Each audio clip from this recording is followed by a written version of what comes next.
Yo, what up YouTube, it's 12 Prodigy. I promised this video to y'all yesterday, so I decided to go ahead and make it before I got ready and went to work this morning. So what I'm gonna do is just talking about Phil Fish, YouTubers,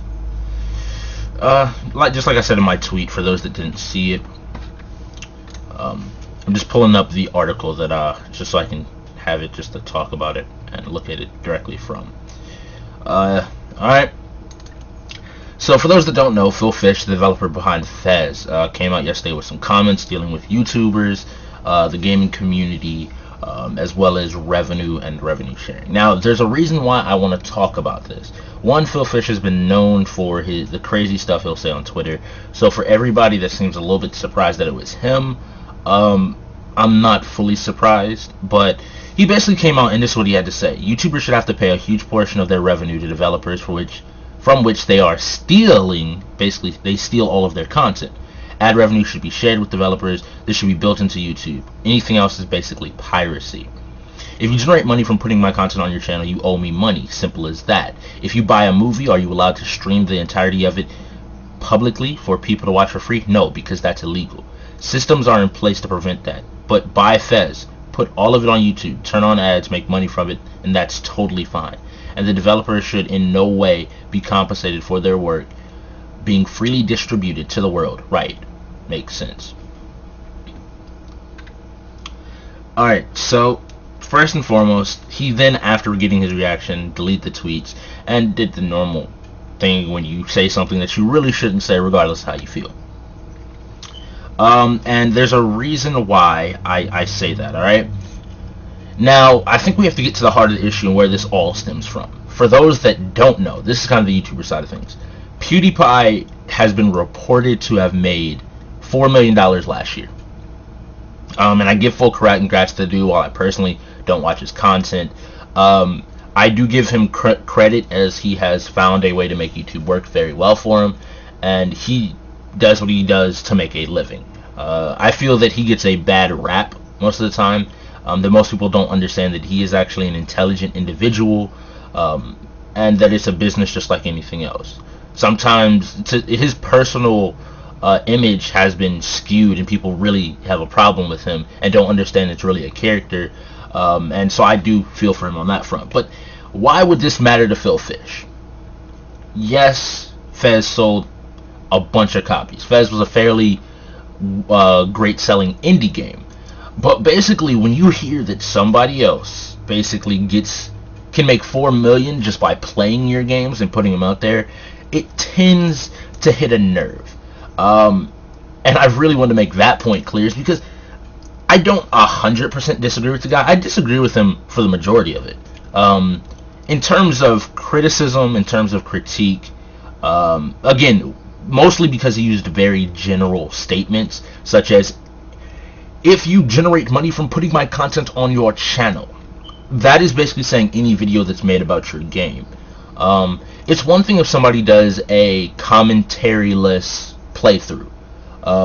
They are just basically playing the game. All you hear and see is the game, and so it's the work in and of itself alone. So yes, I can see why you would say that that's not fair that they make revenue off of that. I understand that, but you have to understand the difference between the mediums of movies as well as games. Games are an interactive medium that, when done in a Let's Play, and done in it well in a Let's Play. I do watch Let's Players, very few, but I do watch them. But I come, and I believe a good number of people, the biggest Let's Players, the ones like PewDiePie, the ones like, who's somebody else I watch, Jesse Cox, they come for the personality, not necessarily for the game itself. What I've done multiple times is, based on a video I see from Jesse, I will go ahead and pick up the game. Your using of Let's Plays, and as I can understand, if it's just a walkthrough where it's only the game, it is basically, there's nothing to it. But in the day where there's multiple endings to game, where people's personalities are what drive people to their channels, not just your content, then you have to take into consideration and understand the facts that they're not just stealing your work. One, under copyright law, they're perfectly fine because they're making a transformative work. They are providing commentary. They're providing criticism. They are literally changing what you present. You presented them with an item, and they are in turn responding to it, changing it, and adding something that otherwise would not be there, and therefore you're wrong. Now, the idea and the biggest problem I'm going to say to you as to why you got a problem out of this, it's the same reason why we don't like DRM. You cannot, if you want your stuff to do well at least, come out and basically accuse your player base, accuse gamers of being pirates, of stealing, of we're all wrong. First of all, you shouldn't do that in general because making generalizations will make you look like an ass about anything. But basically what I'm saying is, to a degree, you have a point, but you presented it in the completely wrong light. YouTubers, one, to say that anybody that shows your game, you deserve money from. Anybody. That means even if I were to come out and say, go play Fez, which, funnily enough, you're going to have the opposite effect. People will not pick up Fez. You already came out and said you're not making Fez 2 on Twitter. You just have... It's not that... I want to say that you have problems.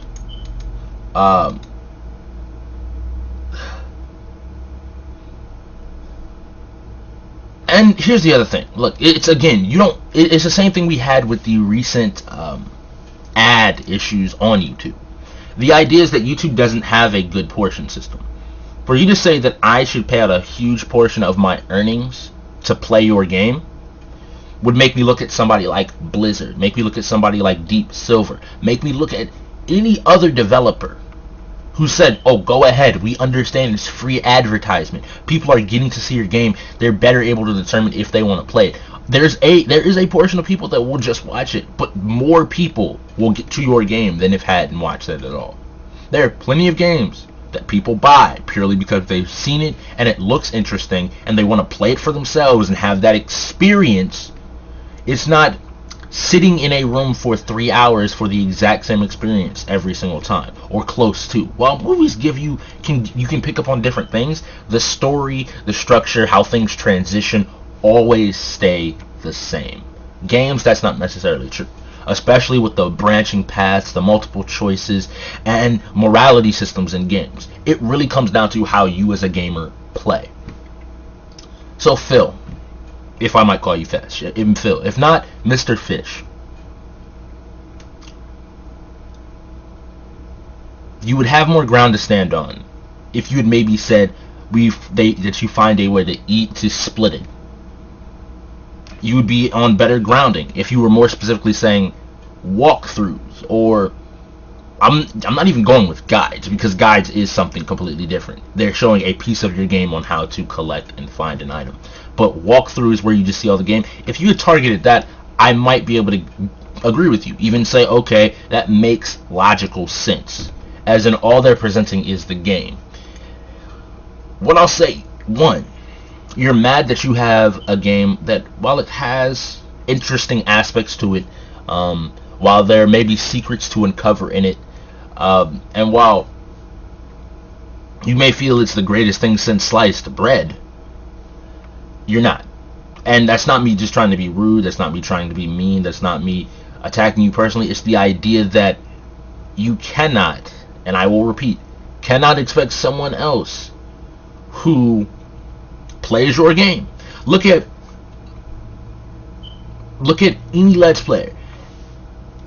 The majority of them that do Let's Plays well, the biggest channels or personalities, people see Markiplier, people see Jesse Cox, people see PewDiePie, and they look for them. They don't say, oh, what is he playing?